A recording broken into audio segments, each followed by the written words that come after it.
Bonjour chers frères et sœurs, je suis Brice Diéké, votre frère en Christ. Dieu m'a confié un certain nombre de messages pour l'Église. Quand je dis l'Église, je parle de tout le corps de Christ, je parle de l'épouse de Jésus-Christ. Dans cette vidéo, nous allons parler du deuxième point du message que le Seigneur nous a confié. Ce point est intitulé ainsi « Certains versets de la Bible n'ont plus de signification pour l'Église ». Le Seigneur dit que l'Église est sur une trajectoire qui s'éloigne de sa parole, une trajectoire qui est un ensemble de façons de fonctionner, de traditions que l'Église elle-même s'est construite, s'est dotée et qui n'a rien à voir avec la parole de Dieu. Et le pire, c'est que certains versets très importants de la parole de Dieu ne sont plus applicables dans l'Église tant l'Église est éloignée de la parole de Jésus-Christ. Le premier verset sur lequel le Seigneur attire mon attention, c'est Romains 12, verset 2. Ne vous conformez pas au siècle présent, mais soyez transformés par le renouvellement de votre intelligence afin de comprendre quelle est la volonté de Dieu, bonne, agréable et parfaite. Église de Jésus-Christ, le Seigneur donne une instruction. Mais avant l'instruction, je voudrais que votre attention soit attirée sur l'objectif de cette instruction. Connaître la volonté de Dieu, bonne, agréable et parfaite. Église de Jésus-Christ, ton Seigneur veut que tu connaisses sa volonté, bonne, agréable et parfaite. Et pour cela, il te donne une instruction. Ne vous conformez pas au siècle présent. La première instruction. Mais soyez transformés par le renouvellement de votre intelligence. Deuxième instruction. Pour quel objectif? Afin de comprendre quelle est la volonté de Dieu, bonne, agréable et parfaite. Le monde, ou ce que la Bible appelle le siècle présent, c'est tout ce qui est contraire à la volonté de Dieu et à Dieu lui-même. On peut voir cela dans Jean 15, verset 19 et Jean 17, verset 14. Le maître du monde, c'est le diable. Et Christ dit qu'il n'a rien en lui. On peut voir cela dans Jean 14, verset 30. Bien-aimés, ce qui vient du monde est contre Dieu. Ce qui est conçu par le monde, dans le monde, en dehors de la parole de Dieu, est contre Dieu, est inimitié avec Dieu, est aux antipodes de Dieu. Mais aujourd'hui, l'Église et les disciples du Seigneur Jésus trichent l'habillement du monde, la coiffure du monde, le style du monde.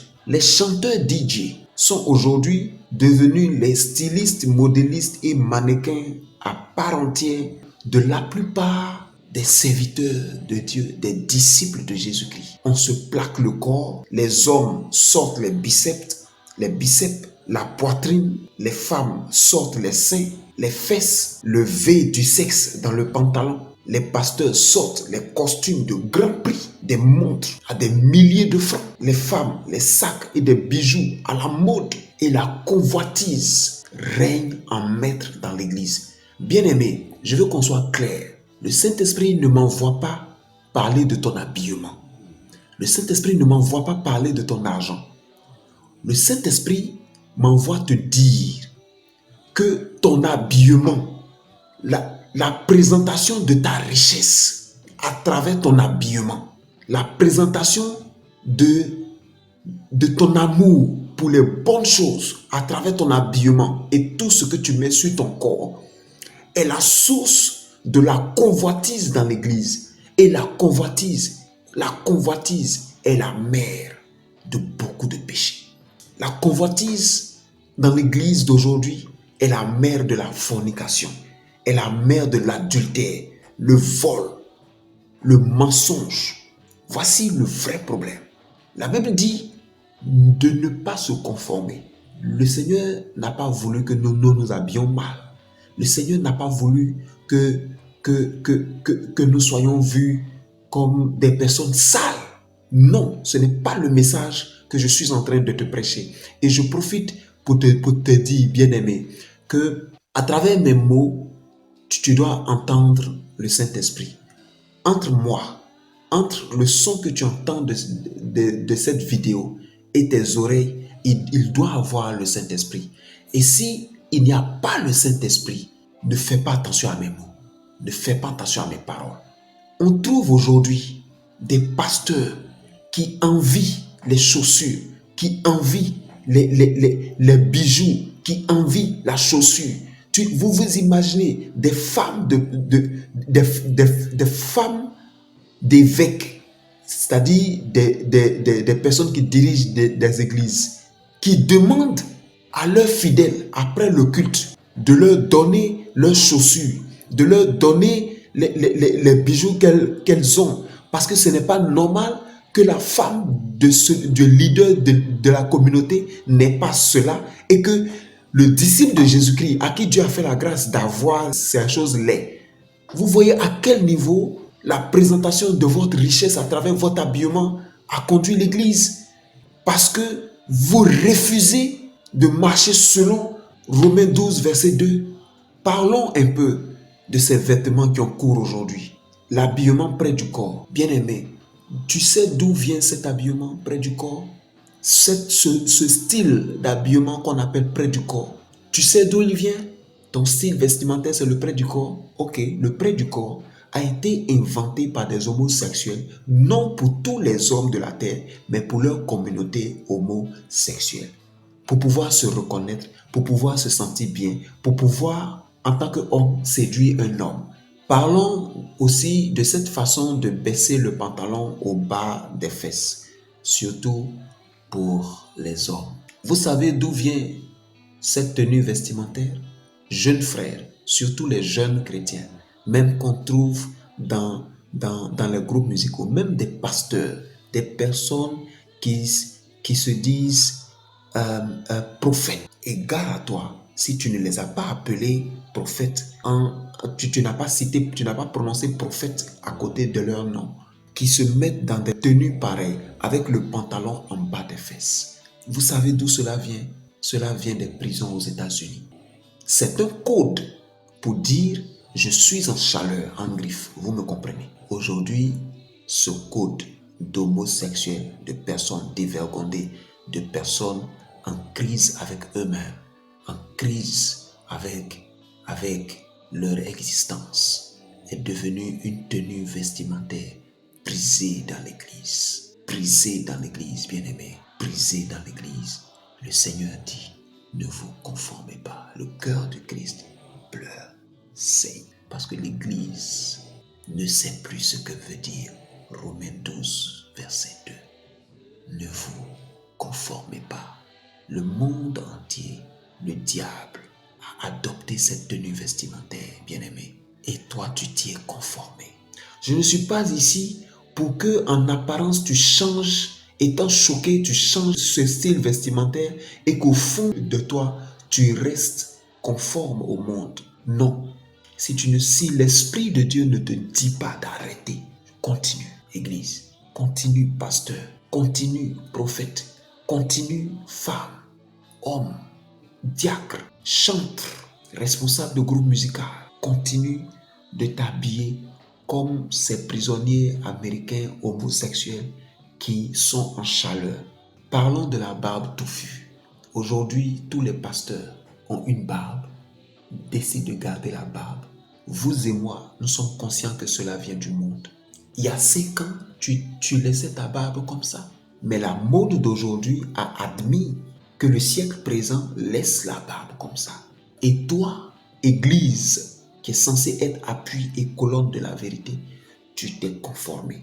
En contradiction, en totale violation de Romains 12, verset 2, tu t'es conformé. Reprends-toi, reprends-toi, ressaisis-toi. Ressaisis-toi, bien-aimé. Ressaisis-toi, Église de Jésus-Christ. Le cœur de ton Dieu sait, le cœur de ton Père, le cœur de ton Père sait, le cœur de ton Père sait, car tu es sur la voie de manquer l'objectif. L'objectif qui est de connaître la volonté de Dieu, bonne, agréable et parfaite. Le pantalon pour les femmes. D'où est venu, tu sais, ma sœur, d'où est venu le pantalon des femmes? Jusqu'à un passé très récent, les femmes ne se vêtaient pas en pantalon. Jusqu'à aujourd'hui, il y a des administrations dans certains pays africains qui n'acceptent pas la femme en pantalon. Mais bien-aimé, je ne suis pas venu parler de ton habillement. Si le Saint-Esprit ne te dit pas d'arrêter de porter ton habillement, tu peux continuer de le porter. Mais le Saint-Esprit me demande de te dire que tu es à l'origine de la création de la convoitise dans l'église. Quand tu passes, les gens te regardent.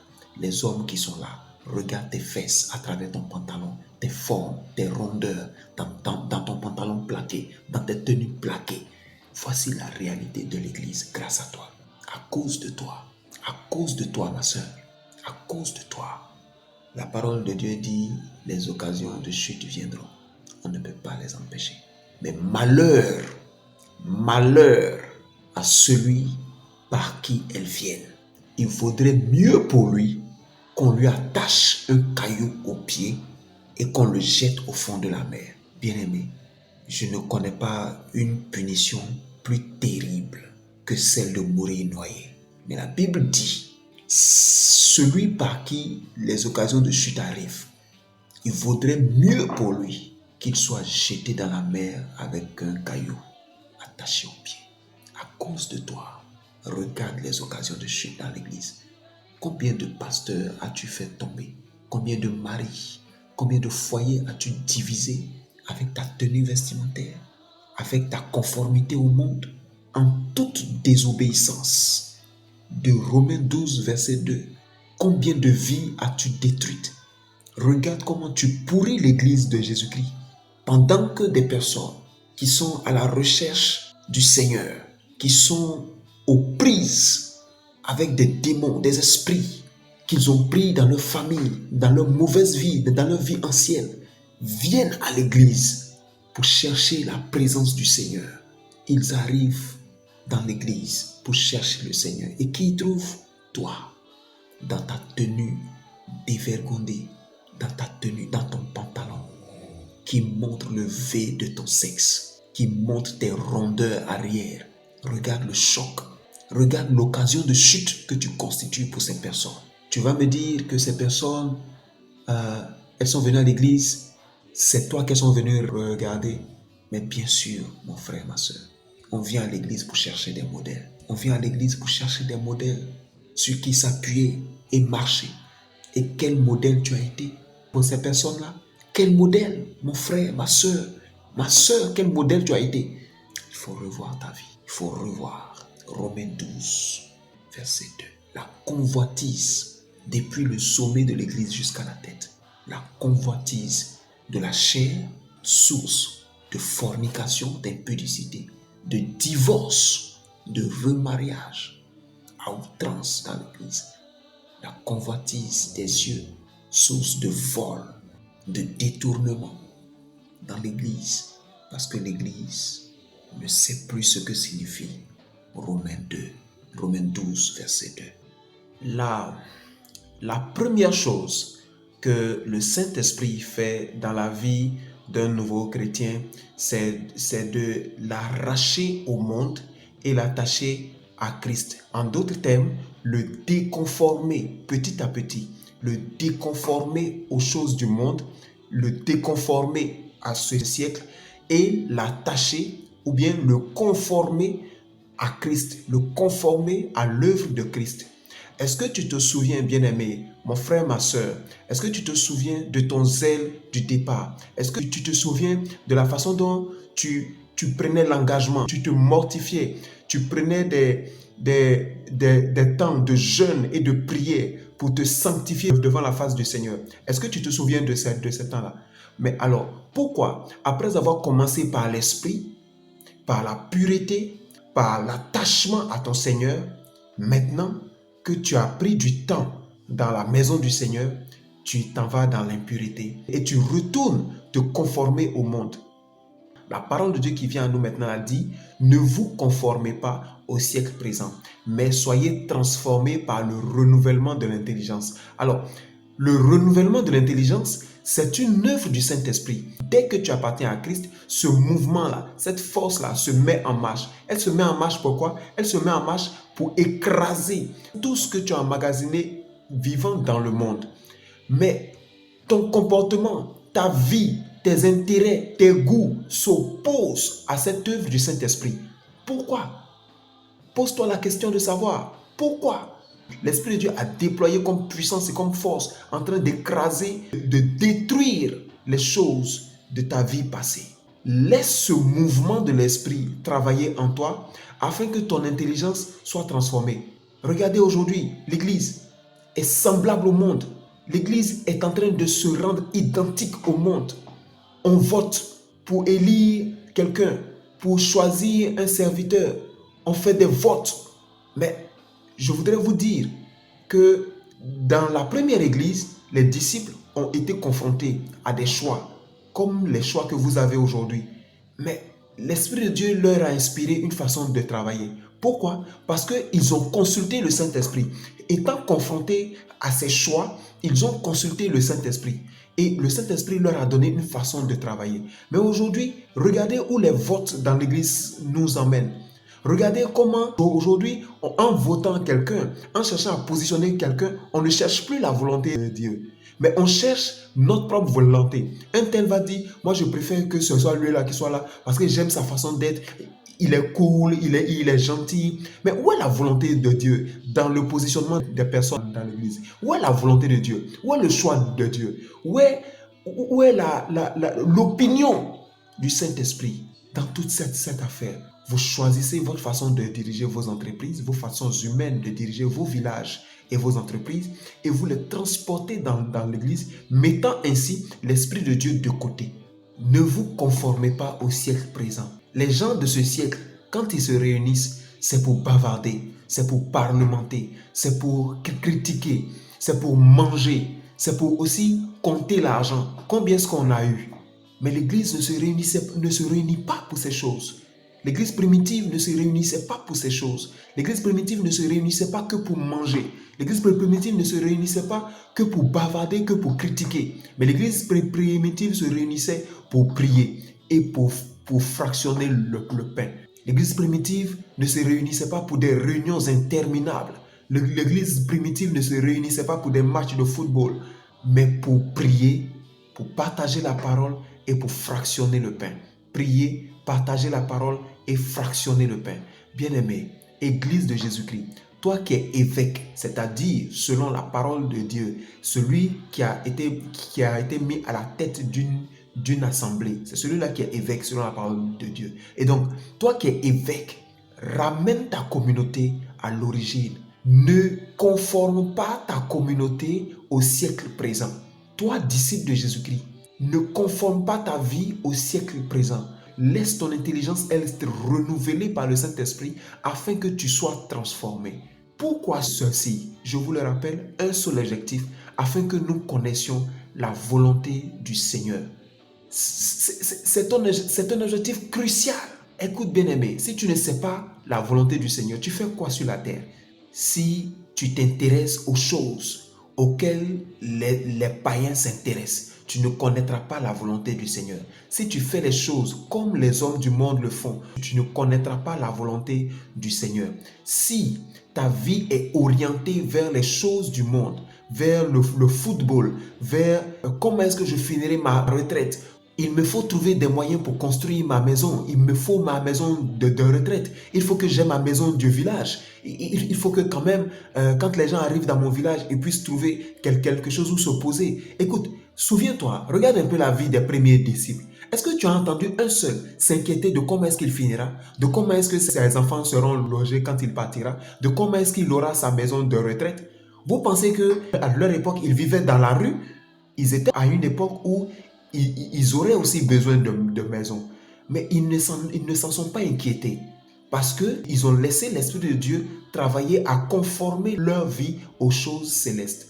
C'est la première des choses que l'Esprit de Dieu fait dans la vie d'un chrétien. C'est la première des choses que l'Esprit de Dieu fait dans la vie d'une église. Alors si tu ne laisses pas le Saint-Esprit conformer ta vie aux choses de l'Esprit, aux choses du ciel, toutes les autres étapes de la vie chrétienne sont inaccessibles pour toi. Je te dis que si tu ne laisses pas le Saint-Esprit conformer ta vie aux choses du ciel, toutes les autres étapes de la vie chrétienne sont inaccessibles pour toi.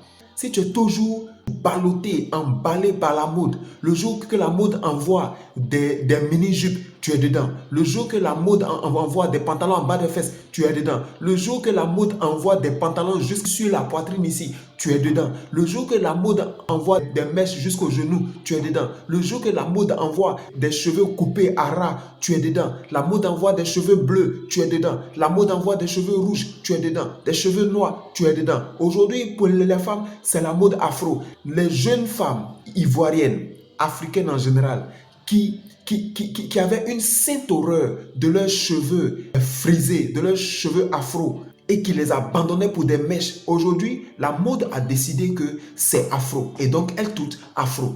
Et le comble, c'est que elles ne se souviennent même pas qu'elles ont des cheveux naturellement afro, mais elles vont acheter des perruques afro qu'elles portent sur des cheveux afro.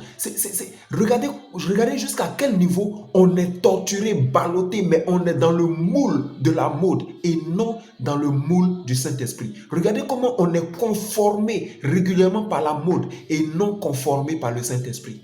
Bien-aimé, il est temps, grand temps, il est temps, grand temps que tu te conformes au Saint-Esprit et que tu laisses le Saint-Esprit travailler en toi pour te renouveler et que tu sois transformé. Il est temps où pour le Seigneur, tous les chats ne peuvent plus être gris. Il est temps où le jour va arriver. Le jour est arrivé pour qu'on distingue les chats noirs des chats blancs. Et pour que à travers les comportements, à travers les intérêts, à travers la façon dont on passe sa journée, soit dans la prière ou dans les critiques, le Saint-Esprit distingue ceux qui lui appartiennent, celles qui lui appartiennent. Je t'exhorte, mon bien-aimé, par les compassions du Christ, à revoir ta vie.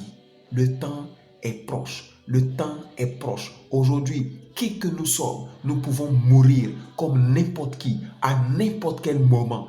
Les choses auxquelles tu t'intéresses, les postes vers lesquels tu cours dans l'église ne t'apporteront rien. Je t'assure, ils ne t'apporteront rien. Les flatteries qu'on te fait ne t'apporteront rien. Cherche à conformer ta vie à la vie du Saint-Esprit. Apprends à laisser ta vie être transformée par le Saint-Esprit afin que tu connaisses la volonté du Christ. Le Seigneur t'appelle sûrement à transformer le monde, à réveiller le monde. Le Seigneur t'appelle sûrement à évangéliser ton village. Mais tu es tellement occupé par soigner ton corps, par soigner tes vêtements, à choisir tes vêtements avec luxe, que tu ne t'intéresses même pas à ces choses. Bien-aimé, la Bible dit qu'on ne peut pas suivre 2 maîtres à la fois. Et je peux t'assurer, en mettant ma main au feu, que dès que tu commenceras à chercher le Saint-Esprit, à laisser le Saint-Esprit transformer ta vie, tu verras que tu n'auras même plus le temps pour les cheveux, tu n'auras même plus le temps pour ton corps. Ton esprit te préoccupera tellement que ton corps ne sera... je ne sais pas comment dire. Il est grand temps. Il est grand temps, mon frère, ma soeur, que tu laisses ta vie être transformée par le Saint-Esprit. Il est temps que le Saint-Esprit t'aide. Oh Adonai, je prie que tu ouvres les oreilles, que tu enlèves les enjoliveurs que le diable a mis aux oreilles de tes enfants, que tu brises la glace que le diable a mis entre ta parole et les enfants et tes enfants, que tu déchires le voile noir qui enferme la vie de tes enfants et qui les empêche de connaître ta parole. Je lève les mains vers toi et je brise tout ce que le diable a lancé dans le ciel, dans l'environnement de tes enfants, pour les empêcher de recevoir tes paroles. Je prie, Seigneur Jésus-Christ, maintenant que tu transformes les cœurs de pierre en cœurs de chair, afin de recevoir ta parole entièrement, et que cette parole porte du fruit dans la vie de ceux qui l'entendent. Au nom de Jésus de Nazareth. Sois béni, bien-aimé.